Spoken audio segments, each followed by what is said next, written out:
আমি অবশ্যই তোমাদের ঈমানটাকে পরীক্ষা করে দেখব।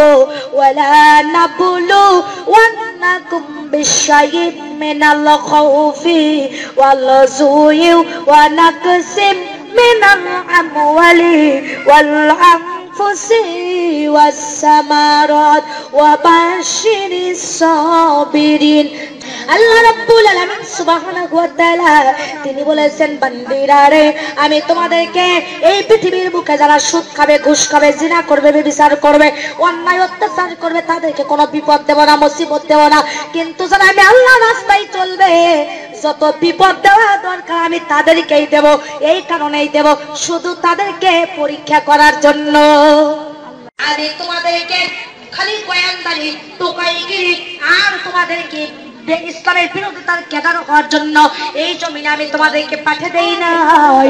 আমার জমিনে আমি তোমাদেরকে অবশ্যই আমার খলিফা হিসেবে নিযুক্ত করেছি। আমার মা বোনেরা, কিন্তু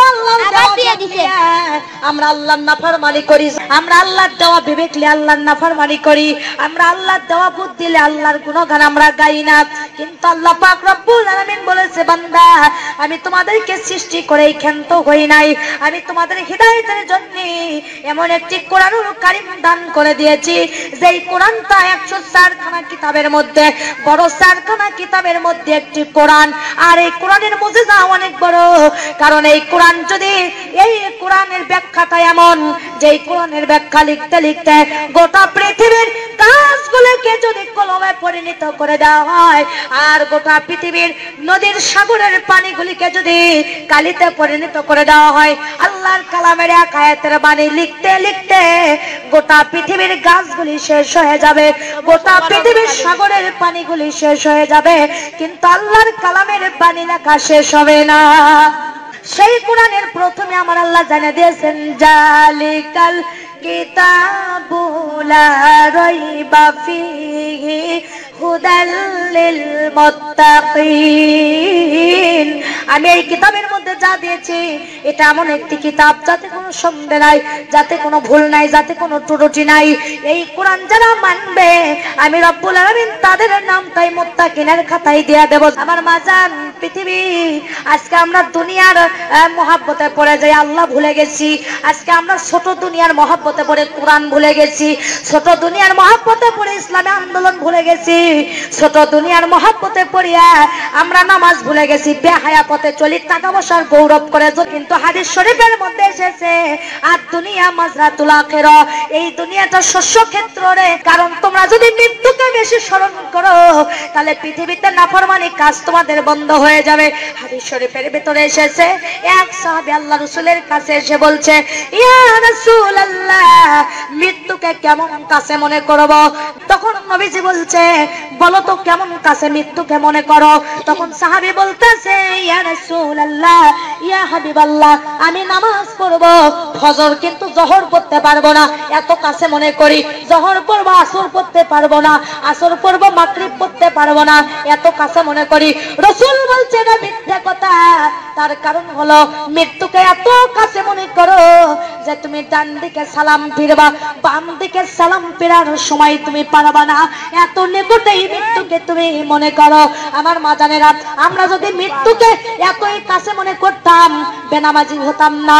আমরা যদি মৃত্যুকে এত কাছে মনে করতাম, ইসলামের বিরোধিতা করতাম না, আলিম ওলামার বিরোধিতা করতাম না, মাদ্রাসায় জঙ্গিভাবে তালা লাগাইতাম না। আমরা যদি এতটুকুই বুঝতাম, আমরা বেহায়া বেপরদা হয়ে চলতাম না, সুদের খাতায় নামটা দিতাম না, ঘুষের খাতায় নামটা দিতাম না, জিনা ব্যভিচার করতাম না, মুখে মিথ্যা কথা বলতাম না। কারণ আমাদের মধ্যে আছে আল্লাহর ভয়। আল্লাহ রাব্বুল আলামিন কুরআনুল হাকিমের মধ্যে বলেছেন, বান্দারে, ইমানদার যদি হতে চাও, তাহলে সর্বপ্রথম পৃথিবীর কোন মন্ত্রীর ভয় করো না, কোন প্রাইম মিনিস্টারের ভয় করো না, কোন ম্যাজিস্ট্রেটের ভয় করো না। একমাত্র যে ভয়টা এই জমিনে করবা, এই ভয়টা এইগুলো আমি রব্বুল আলামিনের ভয়। তাই আল্লাহ কোরআনে বলছেন, ইয়া আইয়ুহাল্লাযীনা আমানু হাক্কা তুকাতিহি ওয়া লা তামুতুন্না ইল্লা ওয়া আনতুম মুসলিমুন।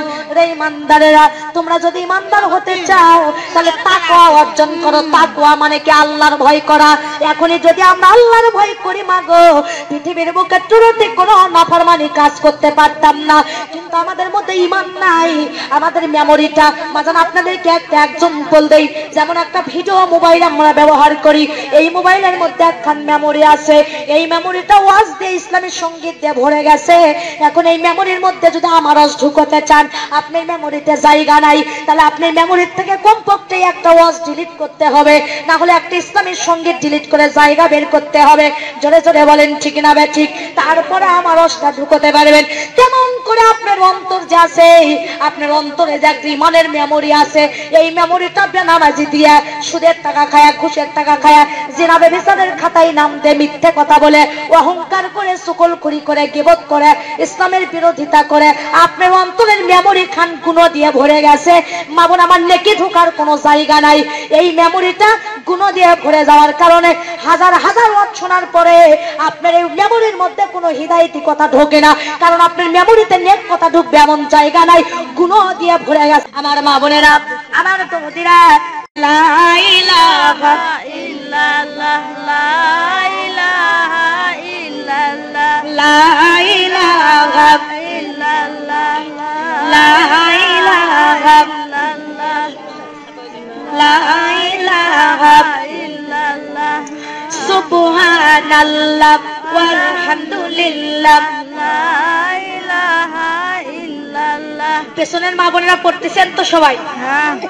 জিকির করেন লা ইলাহা ইল্লাল্লাহ, লা ইলাহা ইল্লাল্লাহ, লা ইলাহা ইল্লাল্লাহ, সুবহানাল্লাহ ওয়ালহামদুলিল্লাহ, লা ইলাহা ইল্লাল্লাহ, লা ইলাহা ইল্লাল্লাহ, লা ইলাহা ইল্লাল্লাহু মুহাম্মাদুর রাসূলুল্লাহ।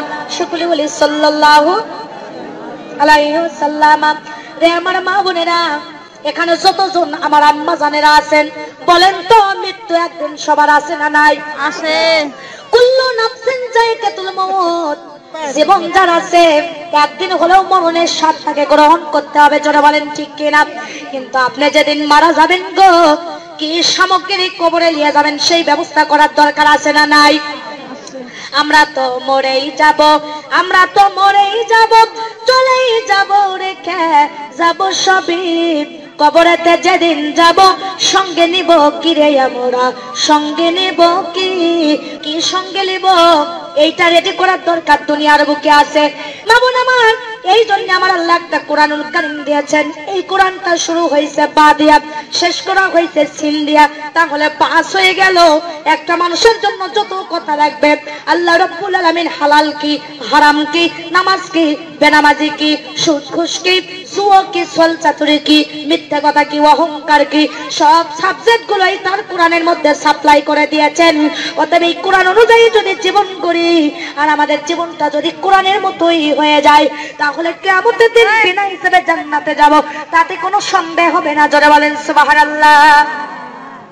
আল্লাহ পাকের গোলামি করার জন্য আল্লাহ যে জ্ঞানগুলো দিয়েছে, এই জ্ঞান নিয়ে আজকে আমরা ইসলামের বিরোধিতা করি। অথচ আল্লাহ বলছেন নাদিনা ইনদাল্লাহ ইসলাম আদ-দ্বীন, আমি তোমাদেরকে পূর্ণাঙ্গ একটি জীবন বিধানের ব্যবস্থা দিয়েছি। তোমাদের ইসলাম মানে হলো শান্তি। তোমাদের কেমন একটা দিন আমি দিয়েছি, সেই দিনের নাম হলো ইসলাম। আর ইসলাম মানে শান্তি, ইসলাম মানে। কিন্তু যারা ইসলাম মানে তাদের এই জামানায় কোনো শান্তি নাই। নতুন করে বদর শুরু হয়েছে, যারা বলেন ঠিক না ঠিক? কইরা খালেদ, কইরা ওমর, কইরা আবু বকর, নতুন করে বাংলাদেশে আসলো রে বদর। কোথা গেল সে মানব দরদি তৌহিদি সন্তান, কোথা গেল সেই সোনার মানুষ, কোথায় সেই মুসলমান? যে জামানা এসেছে আগুন হাতে চলা আছে কথা কঠিন, তার চাইতে ঈমান নিয়ে চলা বড় কঠিন হয়ে গেছে। জোরে কোন ঠিক কিনা? কিন্তু আমার আল্লাহ পাক বলেছে বান্দারে তুমি নামাজ পড়ো দেখেই কি জান্নাতে যেতে চাও, তুমি রোজা করো দেখেই কি জান্নাতে যেতে চাও, তুমি বক্তা হসো দেখেই কি জান্নাতে যেতে চাও, আমি অবশ্যই তোমাদের ঈমানটাকে পরীক্ষা করে দেখব। ওয়ালা নাবুলু ওয়ান্নাকুম বিশাইইন মিনাল খাউফি ওয়াল জুই ওয়া নাকসিম মিনাল আমওয়ালি ওয়াল আনফুসি ওয়াস সামারাত ওয়া বাশশিরিস সাবিরিন। আল্লাহ রাব্বুল আলামিন সুবহানাহু ওয়া তাআলা তিনি বলেছেন বান্দিরা রে আমি তোমাদেরকে এই পৃথিবীর বুকে যারা সুদ খাবে, ঘুষ খাবে, জিনা করবে, ব্যভিচার করবে, অন্যায় অত্যাচার করবে তাদেরকে কোনো বিপদ দেব না, মুসিবত দেব না, কিন্তু যারা আমি আল্লাহর রাস্তায় চলবে যত বিপদ দেওয়া দরকার আমি তাদেরকেই দেব। এই কারণেই দেব শুধু তাদেরকে পরীক্ষা করার জন্য। আমার মাজান ইব্রাহিম আলাইহিস সালামকে আমার আল্লাহ 7টি পরীক্ষা দিয়েছিল। জোরে বলেন কয়টা? হযরত সাদের পিতা সাইয়েদিনা ইব্রাহিম আলাইহিস সালাতু সালাম ইসলামের দাওয়াত করে, নমরুদের প্রাণে সহ্য হয় না, নমরুদ আগুনের গর্ত খুঁড়ে সাইয়েদিনা ইব্রাহিম আলাইহিস সালামকে ফেলে দিচ্ছে ধাক্কা দিয়া। আমার মাজান ইব্রাহিমকে যখন আগুনের মধ্যে ধাক্কা দিয়ে ফেলে দেয় এমন সময় ওই দিক দিয়ে জিবরাইল আলাইহিস সালাতু সালাম যাচ্ছিলেন। যাওয়ার সময় সাইয়েদিনা ইব্রাহিম আলাইহিস সালামকে বলতেছে রে ইব্রাহিম তুমি আল্লাহর কাছে তো সাহায্য চাচ্ছ, কিন্তু আমি জিবরাইলকে 6600 পাখা আল্লাহ দিয়েছে, যদি একটাবার আমার কাছে সাহায্য চাও আমার রহমতের পাখা দিয়ে নমরুদের আগুনকে আমি লিভাইয়া দেব। তখন মামুন আমার সাইয়েদিনা ইব্রাহিম আলাইহিস সালাম বলতেছে না রে জিবরাইল না, আমার আল্লাহ আমার জন্য যথেষ্ট, হাসবুন আল্লাহু মান ওয়াকিলু লিমান মাওলা ওয়ালিয়া মান নাসির। এ জিবরাইল তুই এখান থেকে বেরিয়ে যা, এখানে আশিগান মাসিকের খেল চলছে, প্রেম চলছে, এখানে আমি আর আল্লাহর মধ্যে পরীক্ষা চলছে, ইমানি পরীক্ষা, অতএব তোর সাহায্যের দরকার নাই, তুই জানি আল্লাহর কাছে সাহায্য চাবো, আল্লাহ আমার জন্য যথেষ্ট। আগুনের মধ্যে ফেলে দিদি জানতেছ না আমার দিয়া ইব্রাহিম আলাইহিস সালাম সেখানে আগুনের মধ্যে যা ঘুরেছে আর মজান আবার আল্লাহর উপর ভরসা করে গান গাচ্ছে, আল্লাহ আমার রব, এই রবি আমার সব, আল্লাহ আমার রব, এই রবি আমার সব, দামে দামে তোর মনে তারি অনুভব, দামে দামে তোর মনে তারি অনুভব, তোমার না কাছে মাবুদ আর না কিছু চাই, তোমার মর্যাদা পেলে আমি, তোমার মর্যাদা পেলে আমি আখারে দাঁড়াই, পক পকালের কণ্ঠে শুনি তাসবিহ করো রব, পক পকালের কণ্ঠে শুনি তাসবিহ করো রব, আল্লাহ আমার রব, এই রবি আমার সব। ইব্রাহিম আলাইহিস সালাম যখন এই গানটা গাচ্ছিল তখন আমার আল্লাহ পাক আগুনকে ডাক দিয়ে বলেন হে আগুন আমার ইব্রাহিমের জন্য তুমি ঠান্ডাদায়ক হয়ে যাও, বড় দাও সালামান কাওলান আলাল ইব্রাহিম, হে আগুন তুমি আমার ইব্রাহিমের জন্য ঠান্ডাদায়ক হয়ে যাও, ফুলের বাগান হয়ে যাও। সঙ্গে সঙ্গে বাজান দাহু দাহু জ্বলন্ত আগুন সাইয়েদিনা ইব্রাহিম আলাইহিস সালামের জন্য আগুন পানি হয়ে গেল, ঠান্ডাদায়ক হয়ে গেল এবং ওই আগুন ফুলের বাগানে পরিণত হয়ে গেল। সাহায্যের মালিককে ওয়াকানা হাক্কান আলাইনা নাসরুল মুমিনিন, যারা আল্লাহর হুকুম মানে মুমিন হয়ে যাবা, তোমরা যত বিপদে পড়ো, মুসিবতে পড়ো, যেখানে পড়ে যাও, পৃথিবীতে কারো সাহায্যের দরকার নাই, আমার আল্লাহই মুমিনদেরকে সাহায্য দান করবে। জোরে জোরে বলেন সুবহানাল্লাহ। লা ইলাহা ইল্লাল্লাহ, লা ইলাহা কালেমা লা ইলাহা ইল্লাল্লাহ, সুবহানাল্লাহ ওয়ালহামদুলিল্লাহ, সুবহানাল্লাহ ওয়ালহামদুলিল্লাহ, লা ইলাহা ইল্লাল্লাহ কালেমা লা ইলাহা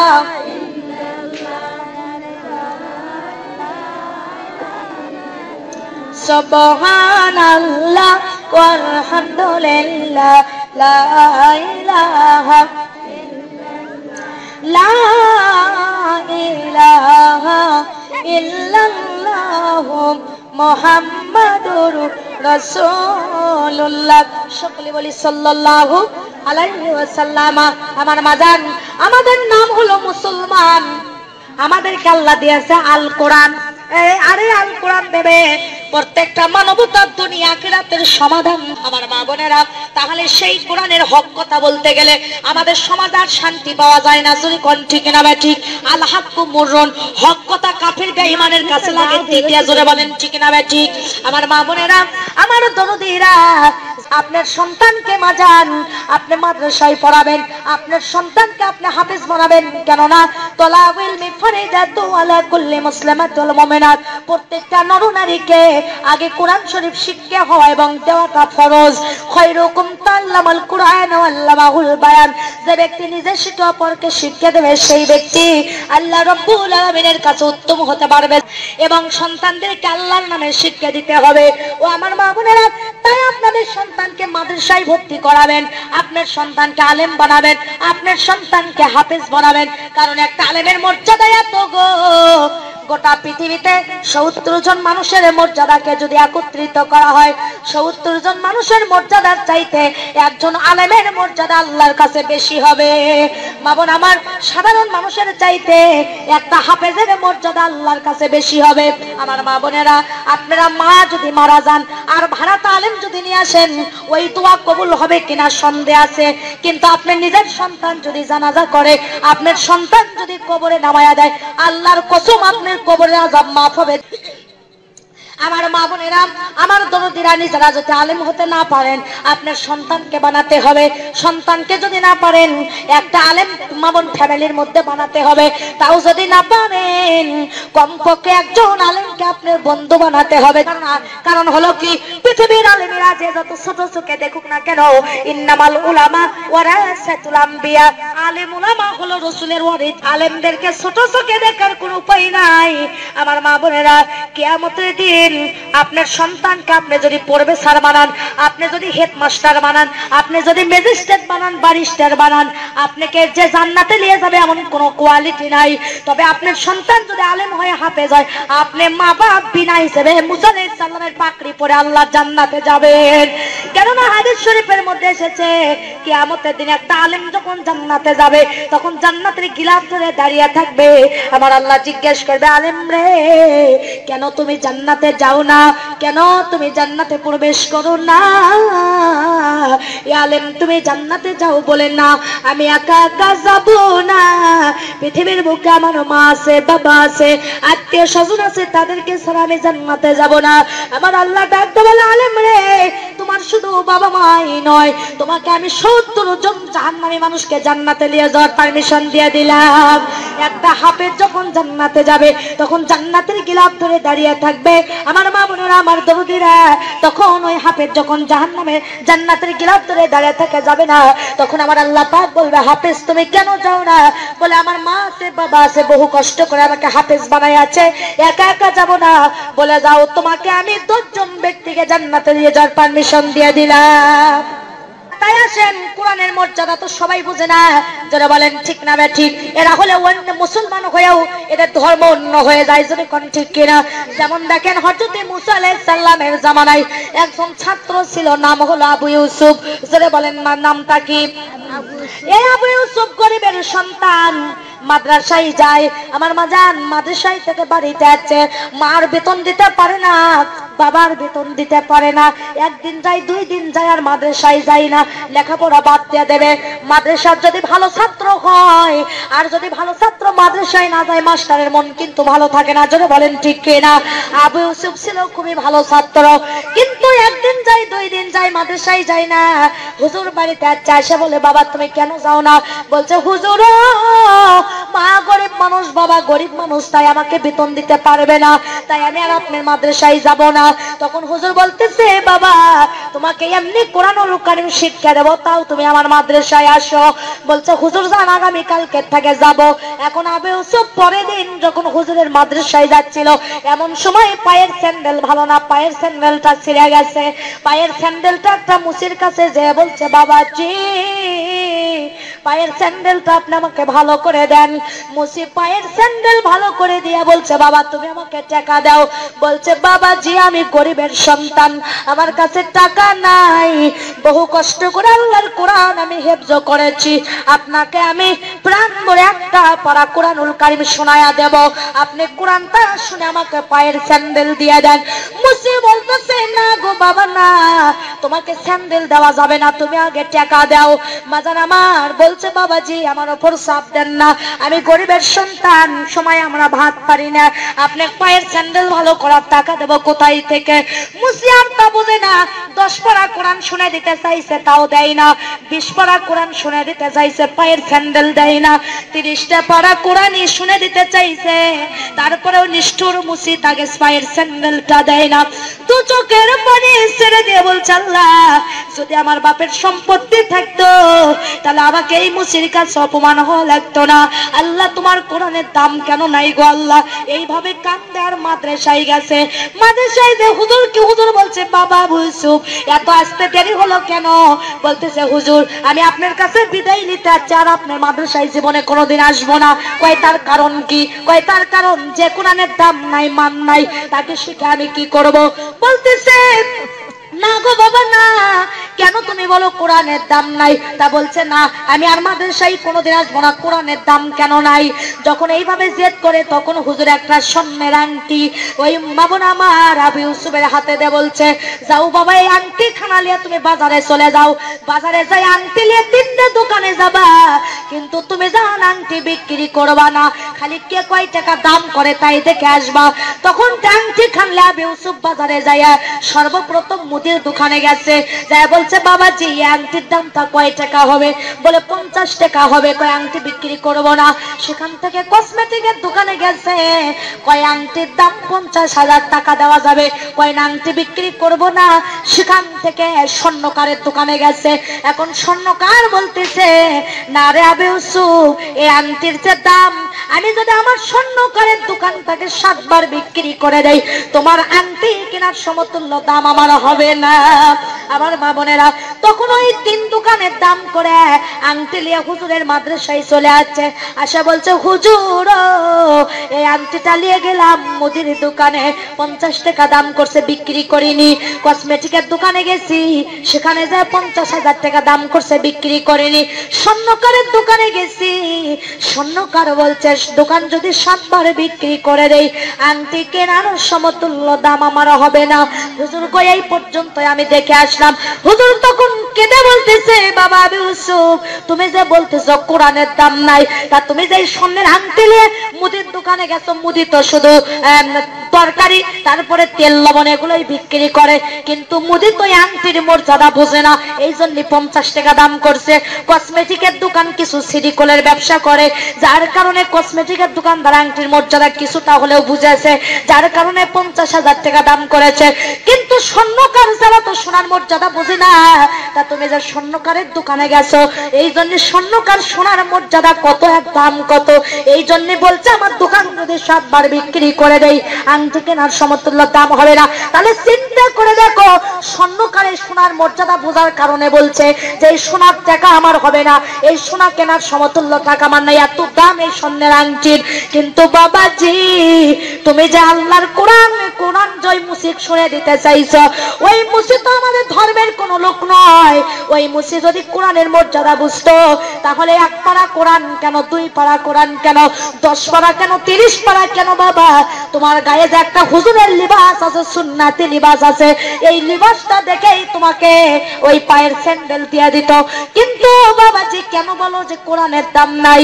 এই সোনার যে দাম তার চাইতে আল্লাহর কোরআনের দাম অনেক অনেক গুণ বেশি। বাবাজি রে, কারণটা হলো ওই মুসি কোরআনের দাম বুঝে না দেখে, কোরআনের মর্যাদা বুঝে না দেখে তোমাকে ইমান অপমান করেছে। কিন্তু তুমি দুনিয়াতে যদি অসম্মান হও, এই কোরআন তোমাকে আখিরাতে কল্যাণের নিয়ামতের জান্নাতের সম্মান দেবে।